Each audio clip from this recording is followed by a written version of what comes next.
Alright, and we're back, and this time I've exchanged my beautiful companion Soup Duck for another beautiful companion. Proxy Panda, welcome! Yeah, thank you very much, and tonight I guess I'm a Proxy Duck, perhaps?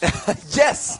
That is wonderful! Thank you for understanding how it works. But yeah, for those who don't understand that, the group behind University Star League, we're all in a very talented StarCraft clan called Duck. Half of us are in Wood League, but never mind. So yes, Proxy Duck. Actually, we're making a Duck 9 t-shirt, or a hoodie that we're going to send to him. Oh, I see, yeah. It's going to be awesome.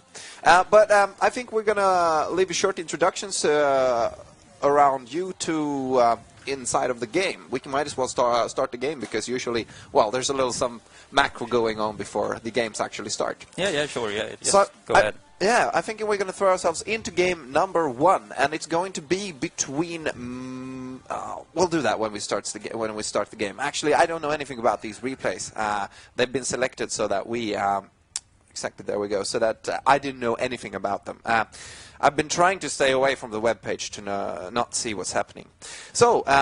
It's going to be between MoSiE, a Terran player down here in the lower left corner, and in the upper right corner we're going to have our pink Zerg, Arulo. And people, for God's sake, use red and blue. It makes it so much easier for us when we're casting the games to actually be able to do the color things. We have to reprogram the bar every time. So basically, who are you in StarCraft? Yeah, so my nick is Proxy Panda, and well, I think I'm most famous for cheesing mana in one of the Asia Open tournaments. I think it was in March or April this year. Yeah, and you successfully did so. Yeah, I did the same thing two times in a row, but you know, the second game he was very suspicious, so he scouted well, close to his base, but I put it in the third, so he didn't go there. I was very lucky. It was just a couple of inches. Yeah, you managed to do that. Yeah. But you don't really expect someone to do the same cheese 2 times in a row either. No, not really. So, I mean, I had to be bold. I knew I wouldn't be able to beat him in a macro game, in a straight-up game, so I had to do something like that. Yeah. Well, usually, yeah, you probably think that when you're up against a player like Mana. Was he angry afterwards? Did you talk to him? Yeah, I went over immediately and said, you know, I said that actually you should feel flattered, because this just means that I you know, cannot beat you in a straight-up game. And he said, yeah, he was cool about it. Of course, he was a bit disappointed, but he said that, yeah, it's in the game, so why not?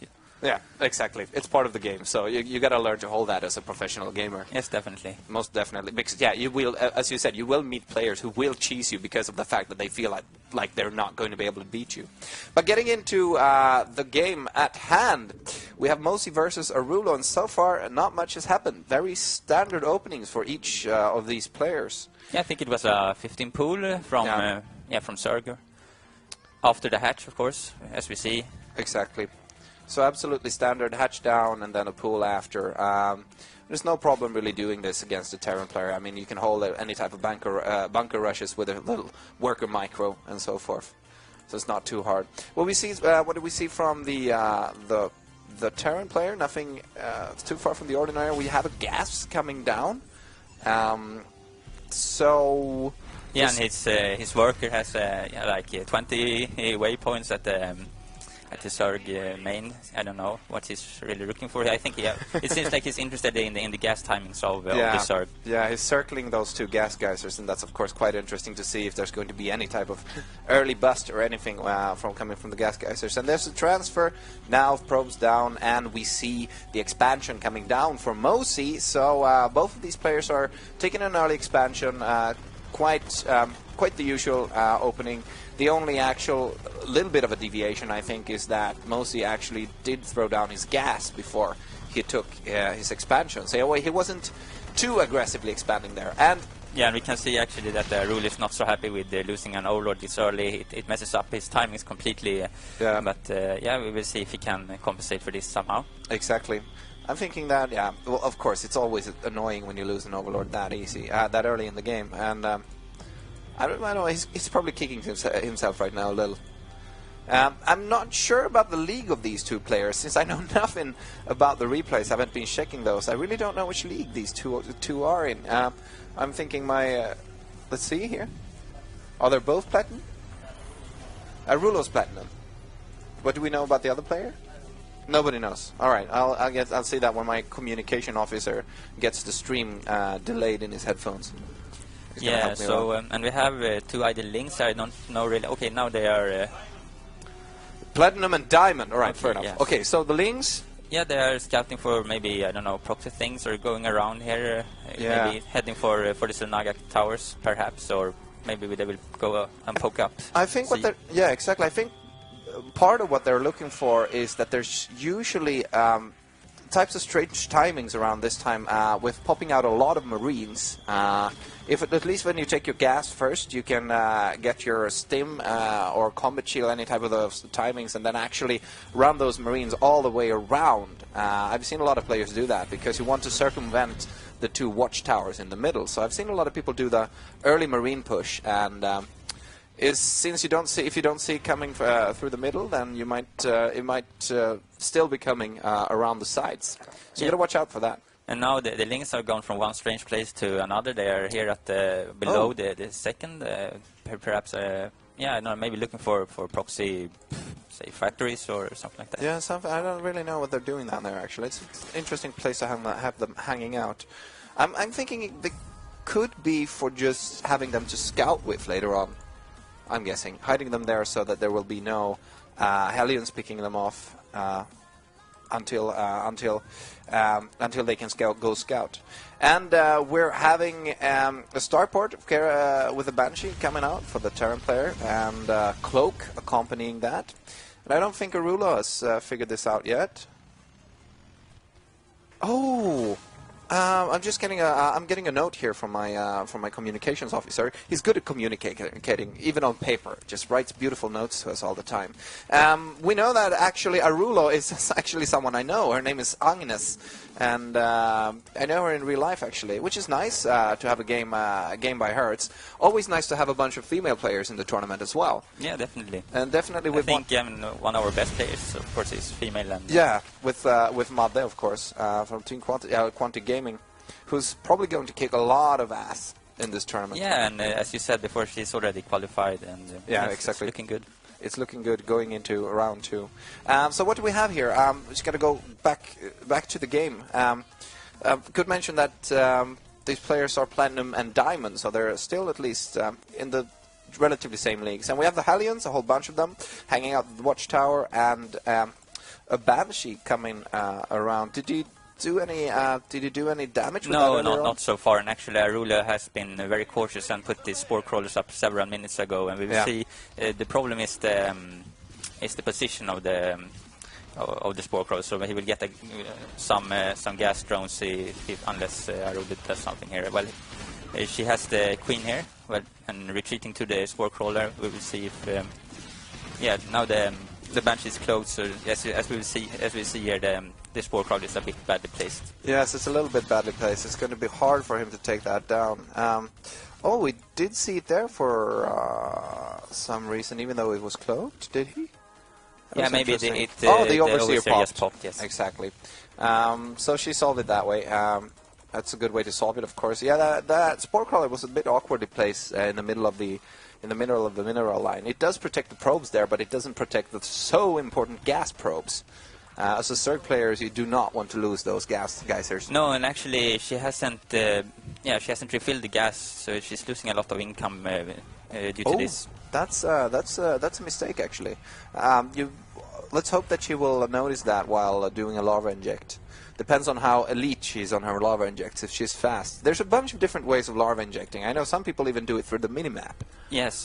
I don't know exactly which one is the most efficient, but one that I like a lot is the camera hotkeys one. Exactly. So you can jump around, and I know that some people use backspace, but the problem with backspace is it's a bit unreliable. You go to random hatcheries, and at some maybe you don't even have a queen, so if you're very good with the screen saves, you can just avoid pressing those close to those hatcheries. Exactly. So I like that a lot. And we see a Banshee harassing the third, just taken out. Arulo's has a very nice defensive force there with a bunch of Zerglings, the 2 queens, and 2 overseers, just for the sake of it. It's always good if you lose one. Yeah, exactly. And we have a lot of Hellions here chilling at the the Senaga Tower, and I'm a bit concerned about Arulo's map presence here. She doesn't know what's happening in the surroundings of her base, for example. Yeah, that's exactly. She's a bit tucked in, but then again, what can you do with all those Hellions? Of course, those are made purely to get map control, and as well with the Banshee, it's a little hard to leave the base. Now, she does have a whole bunch of roaches, if nothing else, and it'll take a long time for the Banshee to kill those. But does she have any speed on the way for those? What's happening?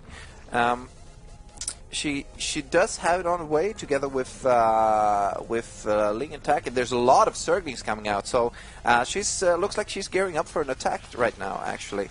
And what's the Terran player? We haven't been talking too much about what the Terran player is doing back in his home base.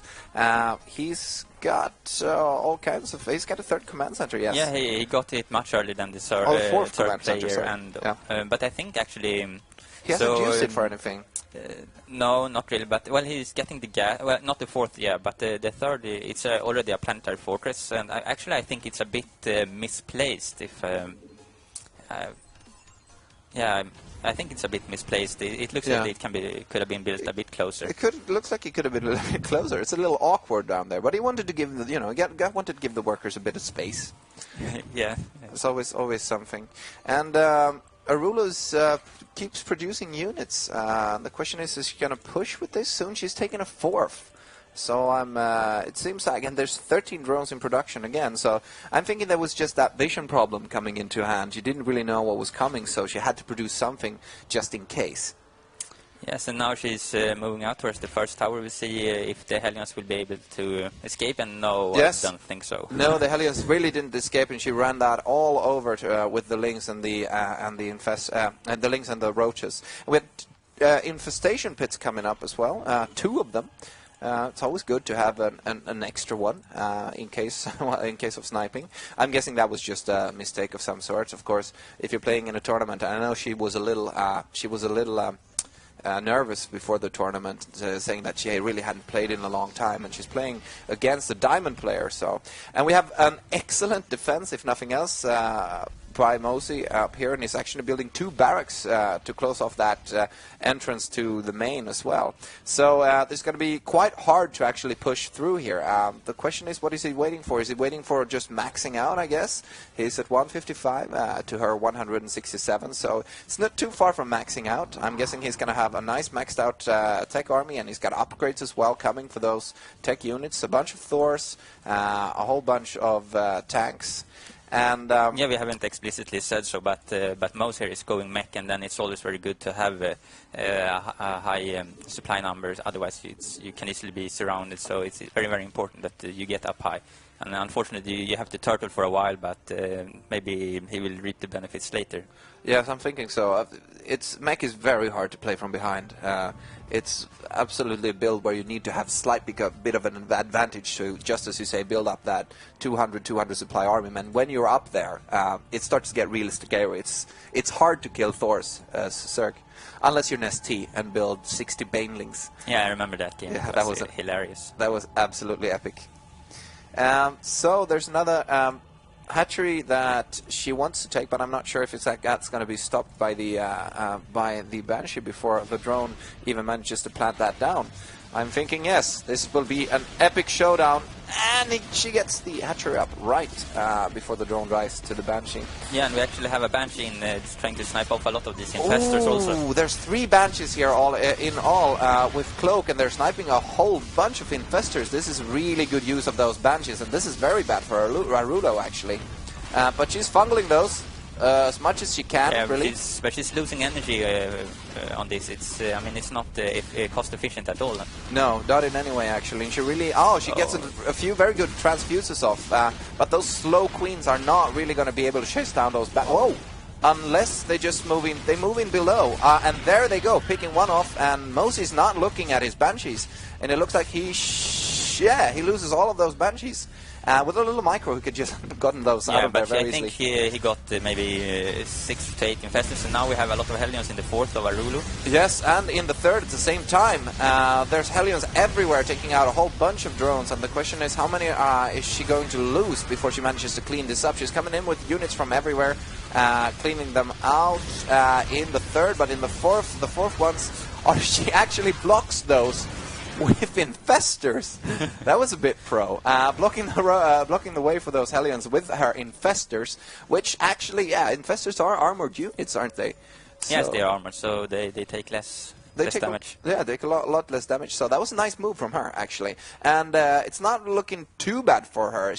Her army supply is just above the Terran player supply. Now, the problem is, though, if we take a look at the worker count, the Terran player is sitting at... Well. Yeah, her worker count is very good. It's at 88, 90, just going up to 91 now. Yeah, maybe she even has a bit too many, I think. I think so, too. That last batch was probably a little unnecessary.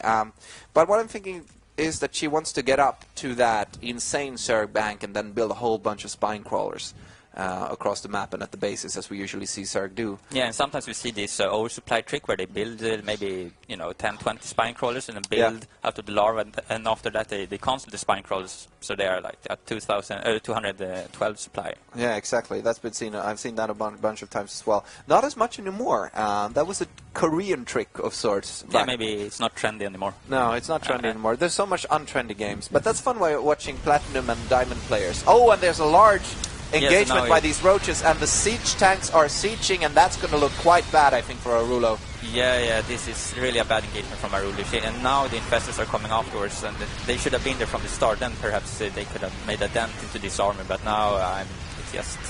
It looks really bad for her, and those infested Terrans really didn't last for too long. And it's very hard, as I stated, to kill these Thors, and with the siege tank support, this is a really hard push to stop.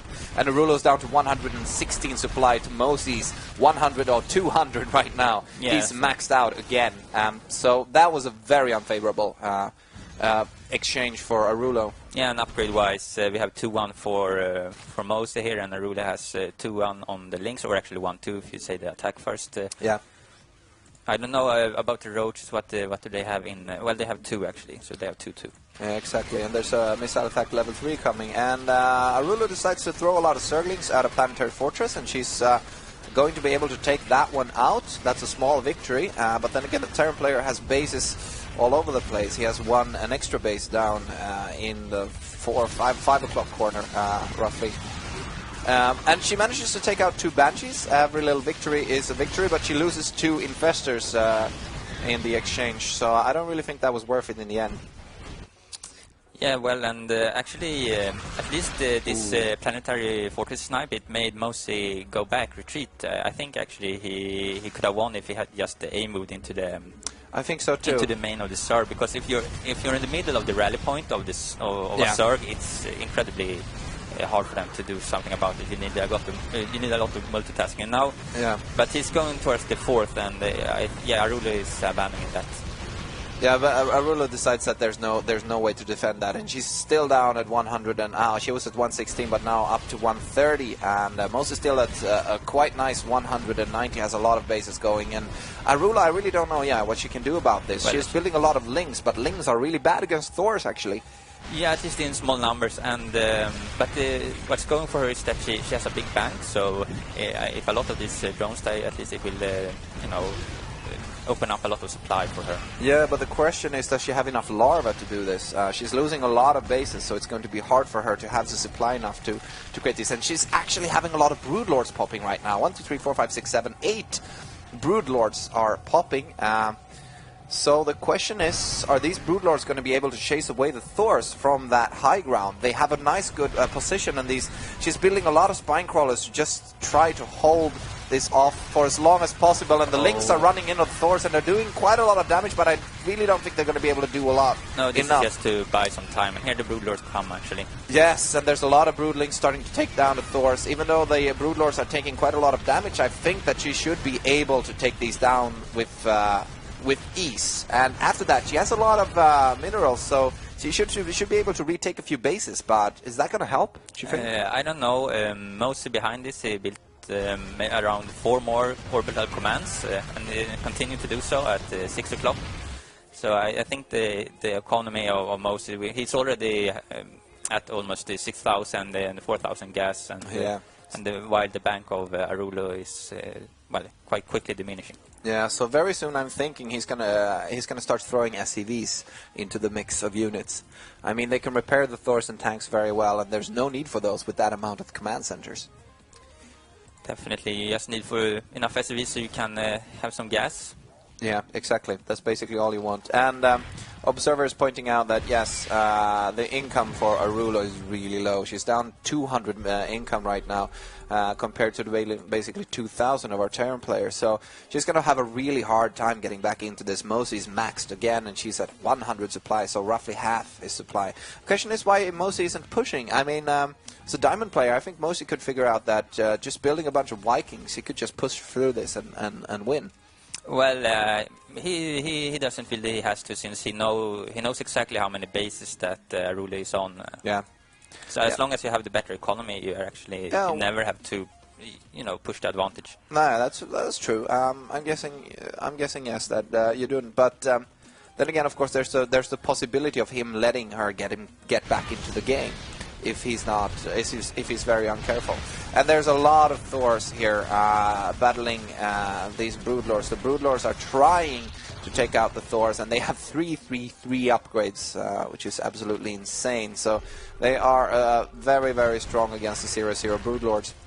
No upgrades whatsoever for the air units, and that's a bit tricky. I think, well, it's quite hard for her since she has 24 minerals right now and no more minerals coming in. She's rebuilding her third, but she has no income there, so she has to be insanely cost efficient with her units. I don't think she has any burrow for her infestors either, so it's going to be hard to surprise the Terran player in any way. Yes, and as you pointed out, if you're behind with the 6 upgrades, it doesn't really matter even if the Broodlords normally is quite efficient.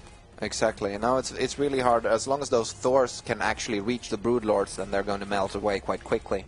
And there's a small task of 3 SCVs scouting out the area for the Thors, finding the Broodlords, and here comes the I'm guessing epic conclusion. Is he going to be able to hold this? Oh, those Thors are doing so much damage to the clumped up Broodlords. It's not a very good idea to clump those.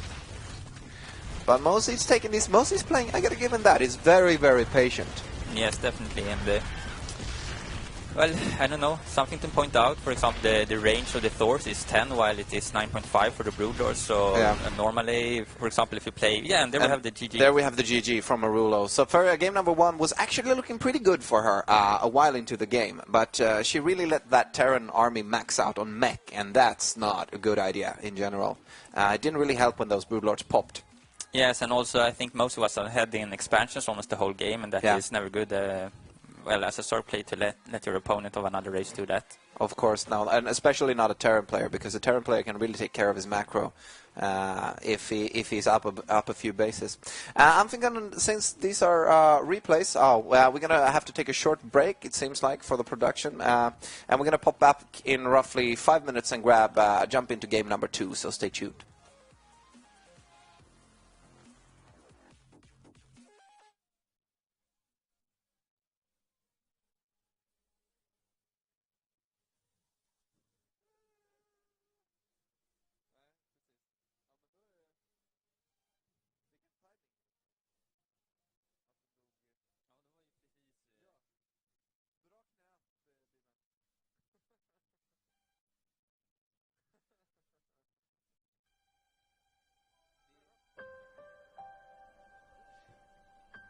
He thought there was nothing more to life than studying, until one day when he got a message.